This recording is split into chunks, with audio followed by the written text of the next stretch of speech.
Welcome to the next edition of Greenkeeping Diaries. In this episode, we're going to be looking at robotic mowers. Over the last month, we've had the leading manufacturers in on demonstration, cutting the fairways 8 to 15. In this video, we're going to look at the mower setup, its control, and some of the positives and negatives. This advancement in greenkeeping technology could hold some very interesting applications at the future course setup at Parkstone Golf Club. I hope you enjoy the video. The early concepts for robotic mowers started back in the 1950s. The first conventional models appeared in 1995 but were very basic. It wasn't until advancements in smartphone control and GPS guided systems which made them precise and reliable enough to be a viable option for large commercial applications. The early adopters to this technology have rapidly changed over to a full fleet of robotic mowers. The first course manager to fully adopt this new technology was Warren Bevan of Caris Greens, who's been utilising autonomous mowers since 2023. More recently, Chris Ball of Hillside Golf Club has been using autonomous mowers to cut his fairways in rough since 2024. The confidence in robotic mowers has grown so much that during the 2025 AIG Women's Open at Royal Porthcawl, the course manager Ian Kinley, working alongside Husqvarna, utilised 16 mowers to cut every fairway between 2 and 4 AM, a world first in tournament golf. So why is it taking us so long to look into this technology? The main reason is that the majority of our everyday equipment is on a 5-year lease. The 5-year lease ends in September 2026. So this is the time we need to research and try out all the latest equipment available. The demonstration mowers come from the 3 leading brands in this area: Echo, Husqvarna and Cress. All 3 manufacturers have the same setup procedures. Firstly, you must install the docking station. This is where the mower will return to each time it needs to charge. We are fortunate that we already have 4 power points spread throughout the course.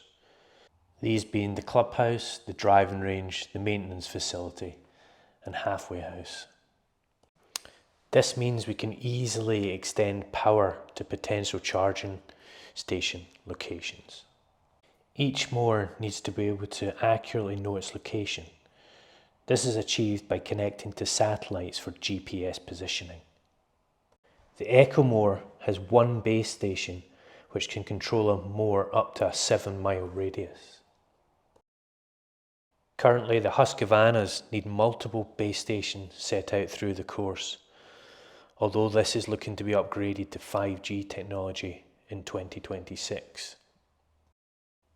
The Cress mower requires no additional base stations and is fully controlled through its own antenna located on the top of the mower.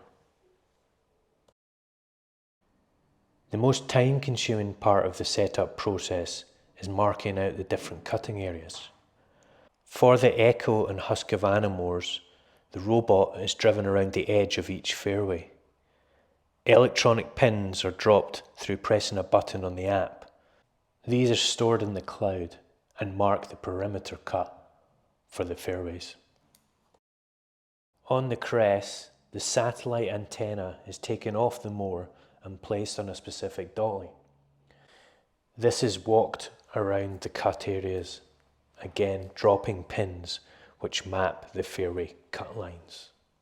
For me, this is a massive benefit as the perimeter cut lines are pinpoint accurate.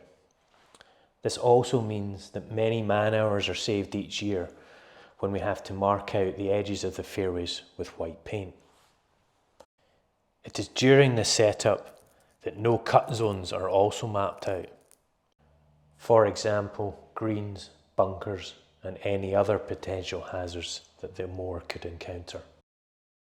During setup, you can also create multiple cutting zones.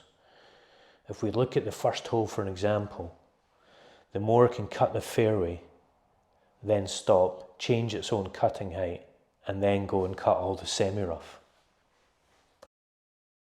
To fine-tune the control of the mowers, this is achieved by using the manufacturer's apps. These were all excellent and very intuitive.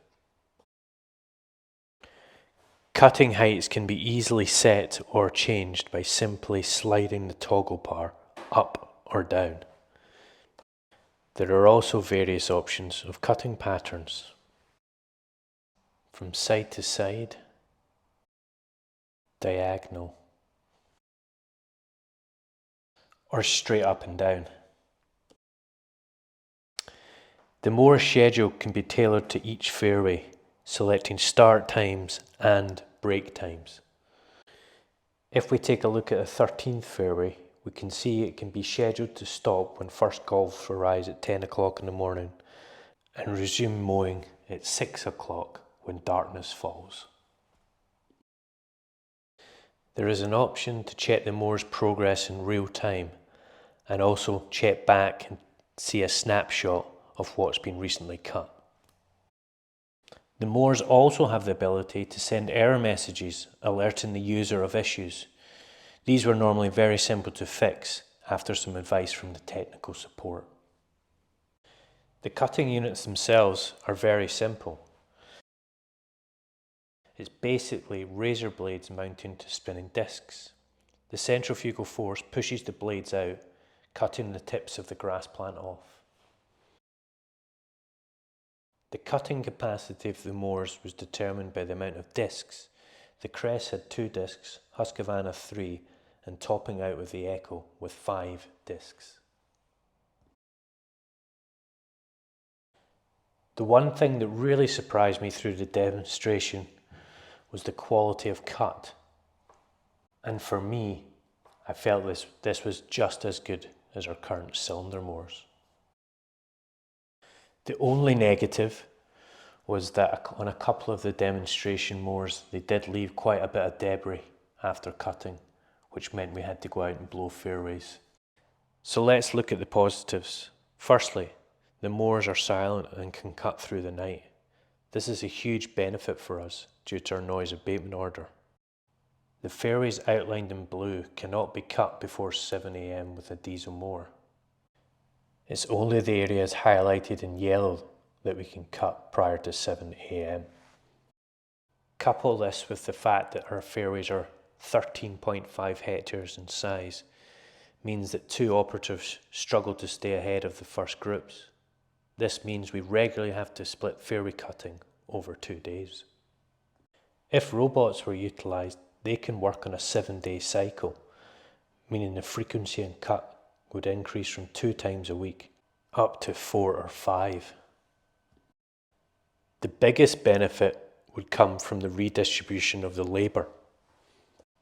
Looking at our job activity list, you can see that in 2025 we spent 677 man hours cutting fairways.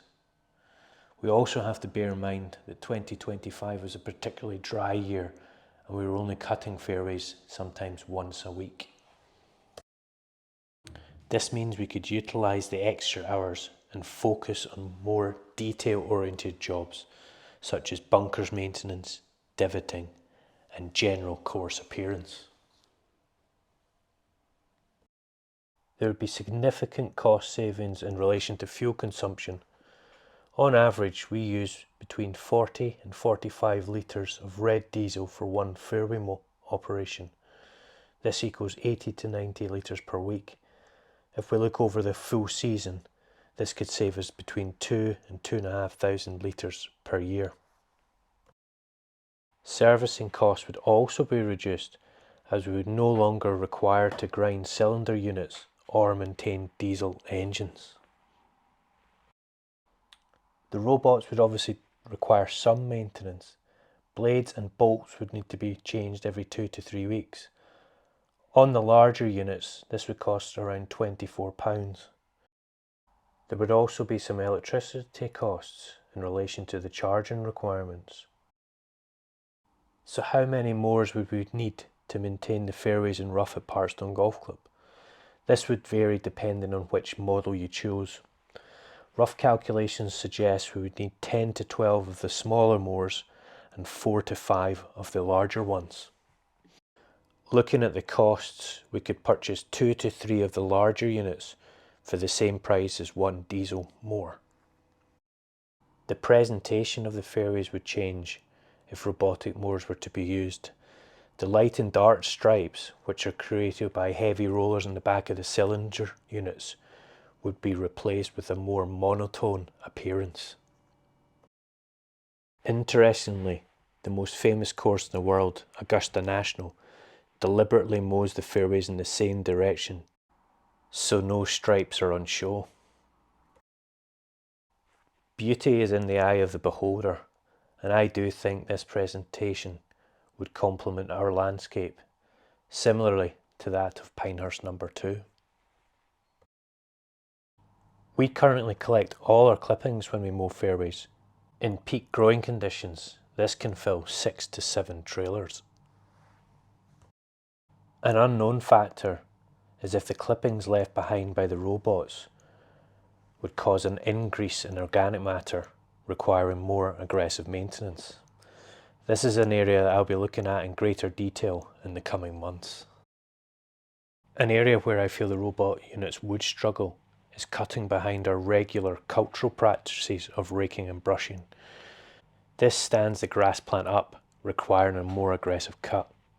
This can even cause issues for our current cylinder mowers due to the large volumes of grass this generates. The next generation of autonomous mowers are already being manufactured. This sees electric power units fitted with conventional cylinder mowing heads. Initial investigations have discovered that the price point of these latest mowers will probably be cost prohibitive for the current lease negotiations. I think you all agree that these little robots offer up more positives than negatives.